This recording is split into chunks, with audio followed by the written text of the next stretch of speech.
বাংলাদেশের জাতীয় কবি কাজী নজরুল ইসলামের জন্মজয়ন্তী উপলক্ষে লন্ডনের ব্র্যাডি আর্ট সেন্টারে অনুষ্ঠিত হয়েছে বিশ্বায়নে নজরুল সাহিত্য শীর্ষক আলোচনা সভা ও সাংস্কৃতিক অনুষ্ঠান।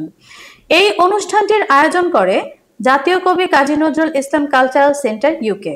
বিশ্বাস করুন, আমি কবি হতে আসিনি, আমি নেতা হতে আসিনি, আমি প্রেম দিতে এসেছিলাম, প্রেম পেতে এসেছিলাম। আলোচনা সভায় বক্তারা বলেন, নজরুলের সাহিত্য সংস্কৃতি এবং তার বিদ্রোহী চেতনাকে বিশ্বব্যাপী ছড়িয়ে দিতে ও প্রবাসে বেড়ে ওঠা নতুন প্রজন্মের কাছে তা পরিচিত করতে হবে। এর মাধ্যমে নজরুলের অবদানকে আন্তর্জাতিক অঙ্গনে তুলে ধরার পথ সুগম হবে বলে মত দেন তারা। অনুষ্ঠানে সভাপতিত্ব করেন সংগঠনের আহ্বায়ক এমাদুর রহমান এমাদ এবং সঞ্চালনা করেন সদস্য সচিব শিবলুর রহমান।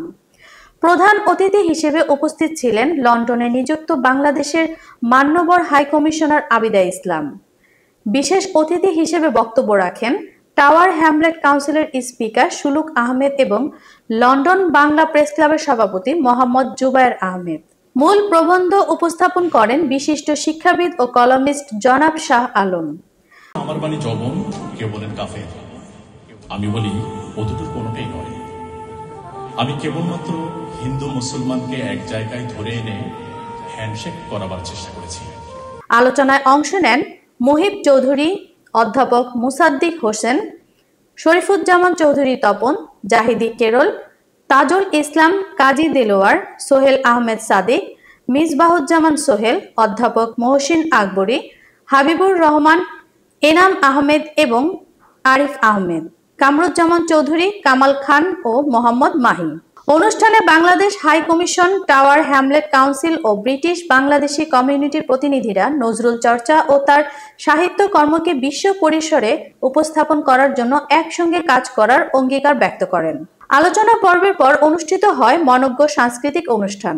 কিশোর মুনিয়ার উপস্থাপনায় এই অনুষ্ঠানে সঙ্গীত পরিবেশন করেন শিল্পী আলাউর রহমান, সাদিয়া আফরোজ, কাউসার হাবিব, বাপিতা রায়, পুনম ঘোষ, তাহমিনা শিপু, আরাত রনি, এ কে আজাদ, তানভীর কাদের, ফারুকি মিজান, আবু শহীদ রুমান, তামিম আহমেদ, পিয়াস বড়ুয়া, সম্রাট, মৃদুল এবং আরোয়া রশিদ।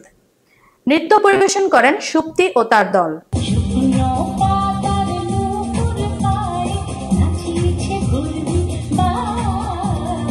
উচ্চাটন মন ঘরে রয়ে না।